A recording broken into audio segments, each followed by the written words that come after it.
झारखंड में चुनावी माहौल गर्म है। आए दिन नए विवाद सामने आते जा रहे हैं। इस बार विवाद मुख्यमंत्री हेमंत सोरेन की उम्र को लेकर है। इस मुद्दे पर बीजेपी और झारखंड मुक्ति मोर्चा में जुबानी जंग तेज हो चुकी है।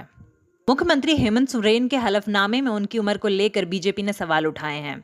बीजेपी का कहना है कि 2019 में सोरेन ने अपनी उम्र 42 साल बताई थी, लेकिन अब 2024 में ये 49 हो चुकी है।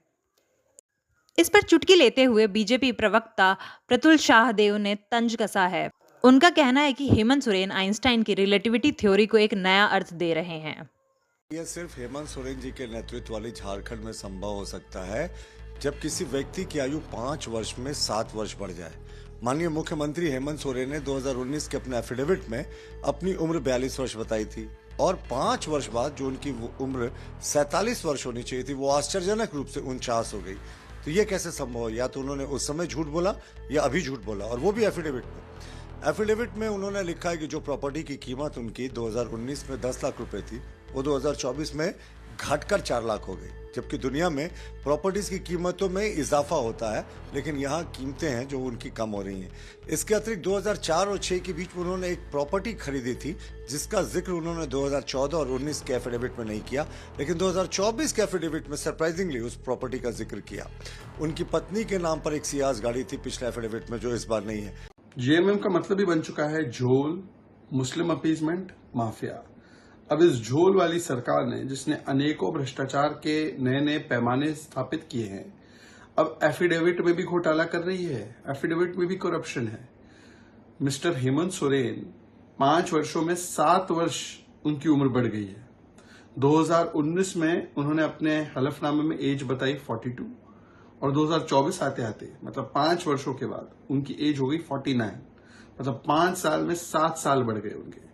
अब देखिए यहाँ पर कितना झोल है। इसी प्रकार से करप्शन का झोल, घोटाले का झोल भी इन्होंने भरपूर किया है। एफिडेविट में कई सारी और भी चीजें मिसिंग हैं, कई सारे और भी सवाल निर्माण होते हैं फाइनेंशियली, परंतु इनकी पूरी सरकार भ्रष्टाचार में लिप्त रही है, मुस्लिम अपीजमेंट में लिप्त रही है। मतलब कि झोल और मुस्लिम अपीजमेंट और माफिया का रूल रहा है। लॉ एंड ऑर्डर सिचुएशन वहां पर खत्म हो चुकी है। बीजेपी के इस हमले पर जवाब देते हुए सीएम की पत्नी कल्पना सोरेन ने मैदान संभाला। उन्होंने कहा कि बीजेपी को हेमंत सोरेन से इतना डर है कि उन्हें उन पर सवाल उठाने के लिए उम्र जैसे मुद्दे बनाने पड़ रहे हैं। कल्पना सोरेन का मानना है कि झारखंड के लोग हेमंत सोरेन पर भरोसा करते हैं और यह मुद्दा जनता का ध्यान भटकाने की कोशिश है। अच्छा, एज इतना बड़ा फैक्टर हो गया है। अगर ठीक है उसमें टेक्निकली क्या टर्म को यूज किया जाता है, मैं उसके बारे में मैं अपना मेरी तरफ से बोलना गलत होगा, लेकिन मुझे लगता है कि अगर आप इतने डर गए हैं हेमंत सोरेन जी से कि आपको मुद्दा ही नहीं मिल रहा है और आप ऐसी ऐसी बातों को लेकर के आ रहे हैं जिससे आपको ये लग रहा है, आपको पता चल गया है, क्योंकि आप लोगों ने अपना भविष्य देख लिया है और आपका डर बता रहा है कि आप लोग हेमंत सोरेन से कुछ ज्यादा ही डर गए हैं जब से उनको जेल भेजा। और वो जो जेल भेज करके बाहर आए और हमारी आधी आबादी को एक सौगात देने का काम किया, लोगों की बिल माफी करने का काम किया, किसानों को बिल उनके ऋण की माफी करने का काम किया, आप इतना डर गए हेमंत सोरेन जी से। तो मुझे लगता है कि टेक्निकली टर्म्स तो मैं नहीं कह सकूंगी, लेकिन आज विश्वास है, झारखंड आवाम को विश्वास है हेमंत सोरेन पे, और हेमंत सोरेन वाकई में हिम्मत है और लोगों की हिम्मत है, और उसी बिना पर में हेमंत अपने काम कर रहे हैं। इस बहस में केंद्रीय मंत्री शिवराज सिंह चौहान भी कूद पड़े हैं।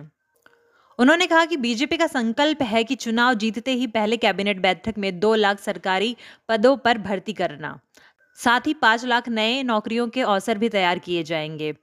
तो अब सवाल ये कि झारखंड का चुनावी मुद्दा अब उम्र विवाद बन के रह जाएगा या युवाओं को रोजगार भी मिलेगा। चुनाव से जुड़ी सभी जानकारियों के लिए बने रहें पॉलिटिकल स्पेक्ट्रम के साथ।